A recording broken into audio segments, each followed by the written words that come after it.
seems like it's gotten a little bit bigger, and it's time for us to talk to the pediatrician about it to see what are our next options.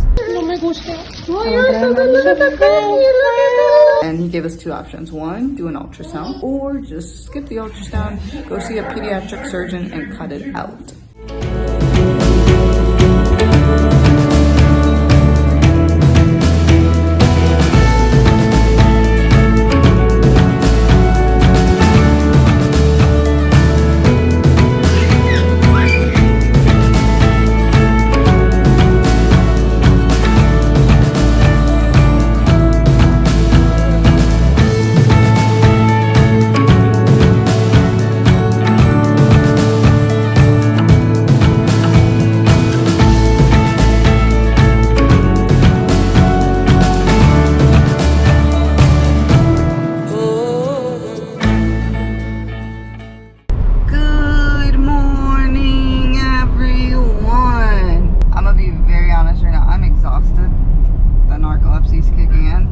Probably because, once again, if you guys do or do not know, I do the baby night shift. So I take care of the babies overnight.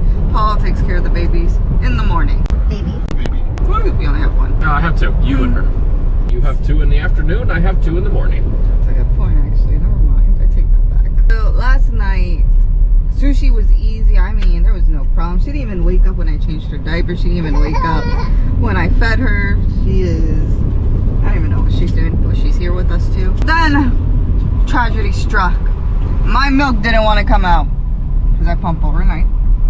And, oh my goodness. Yeah, it just didn't come out. I mean, I probably spent about 40 minutes, 45, 50 minutes per breast trying to take the milk out.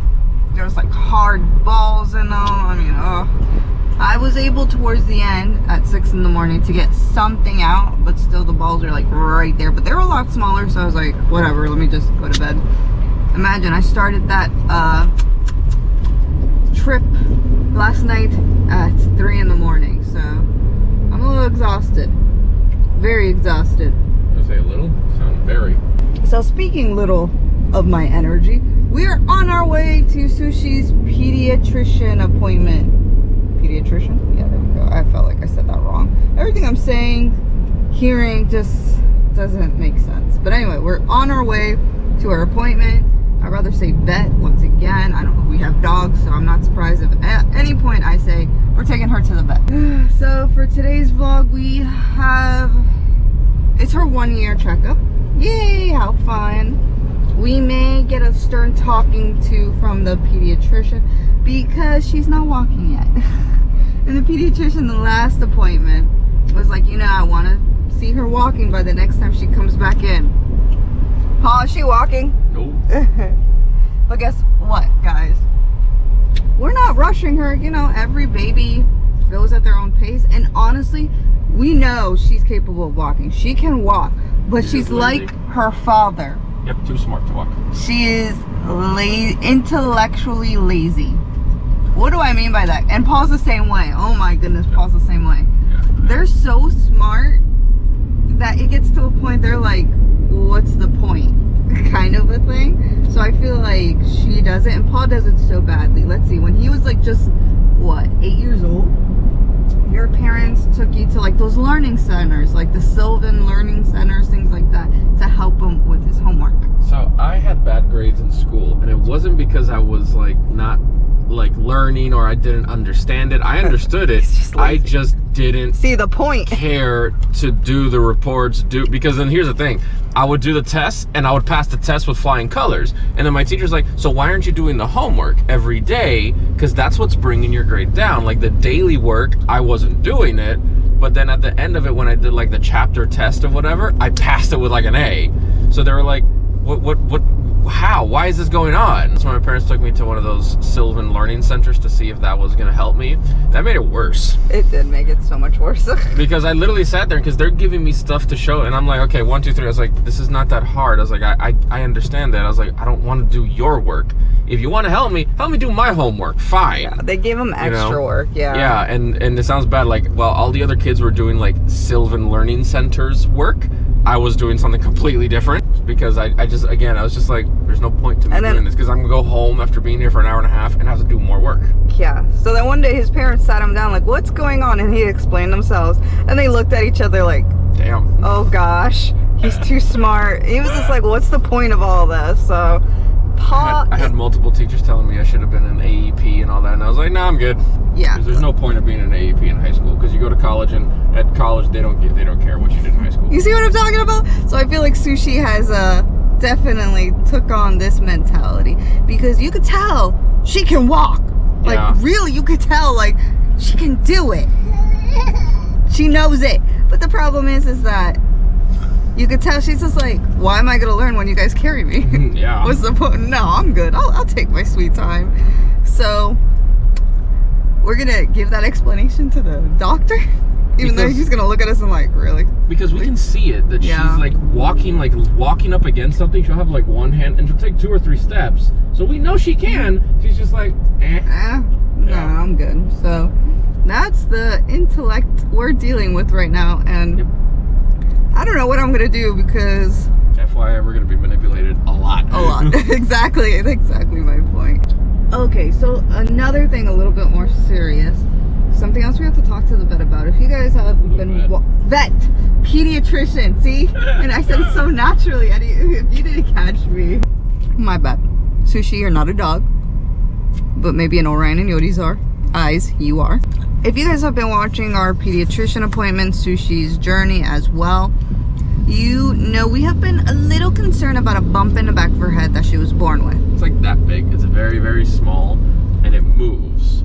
So the pediatrician at first said, it should be okay. Yeah. Should go away on its own. By the time she's 1 year old. Now, if it gets red, he said, or gets bigger, let him know, and, you know, it's time to take it serious. Now, of course, she's over 1 year old now, and Paul has been keeping an eye on it. I won't lie, guys, I really haven't.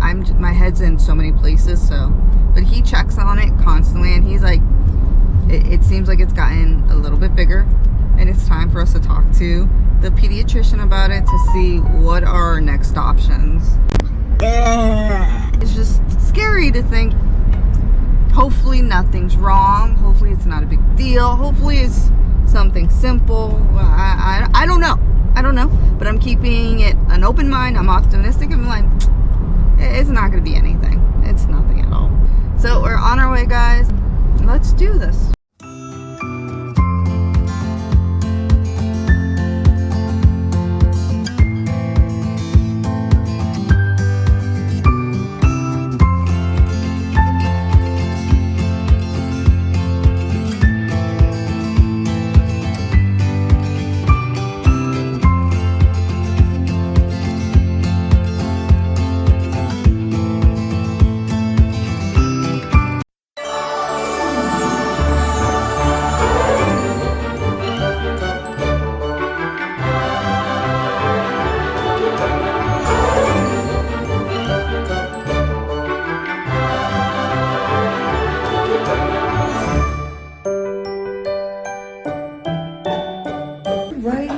So we are in the back and we are in the Toy Story room, as you guys can see. Let me show you guys. Let me show you.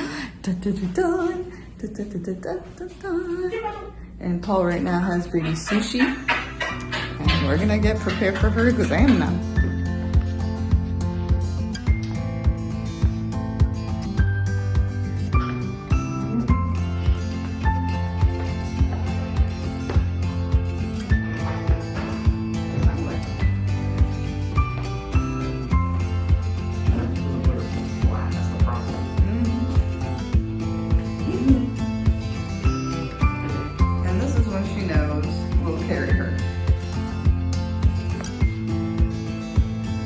Trying to get a practice run before the doctor comes in.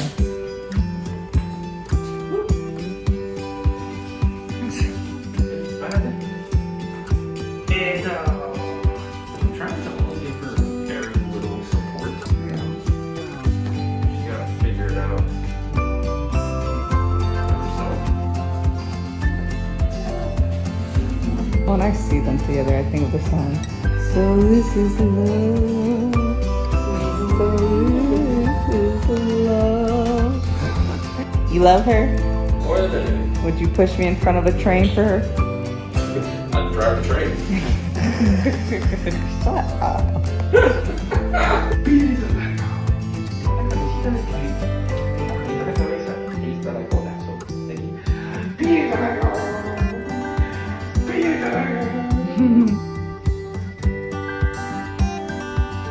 So now we are waiting for them to come back in for shots.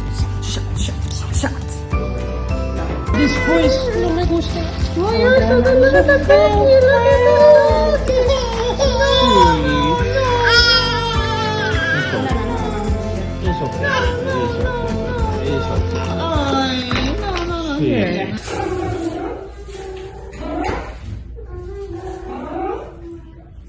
So we saw the doctor, gave us the rundown. He said everything looked great. She's doing great. And then we talked to him about the bump in the back of her head. He says thankfully it's not under the skull, because if it was, then he would be alarmed. And also when he's touching it, it's not hurting her. So he's just like, I definitely think this is a cyst. And he gave us two options. One, do an ultrasound just to make sure there's nothing to be concerned about, or just skip the ultrasound, go see a pediatric surgeon and cut it out. Yeah, I decided to go with the ultrasound route. I don't want her to have surgery just yet because she's going to be under and all that. We thought that was the best route because apparently the ultrasound is going to tell us if it's something more serious. So that's the better route. And if it's nothing serious, then honestly, me and Paul would wait till like maybe she's 2 or 3 years old to then think about getting it out. Alrighty, guys, so we are home. I'm exhausted, like I said earlier in this vlog. I'm still exhausted, but for the camera, guys, I'm like, but in reality, I'm like, I'm ready to take a nap. Today is a nap day for me. So now it is time for us to put baby Sushi down for nap. I put her down for sleep because that's a lot on Paul. So we are very mindful of what he can and can't handle, and putting the baby down, bathing her, are things he sadly can't handle. So that falls into my realm of motherhood. We were also on our way back home. We did already schedule her ultrasound. It's in like the next few days. I mean, they said they could get us in tomorrow. I was like, we can't do tomorrow because we already have a doctor's appointment every week. This week is booked. We have so much to do. So guys, we got it scheduled. Let's see. You know, we did tell the grandparents, oh yes, she has an ultrasound coming up. They're like having a heart attack. They're like, no, what's wrong with her? Let's hope she's okay. It's so funny, but this is just, you know, a precaution, of course. The doctor even says, you know, I don't think it's anything, but it's better safe than sorry to double check.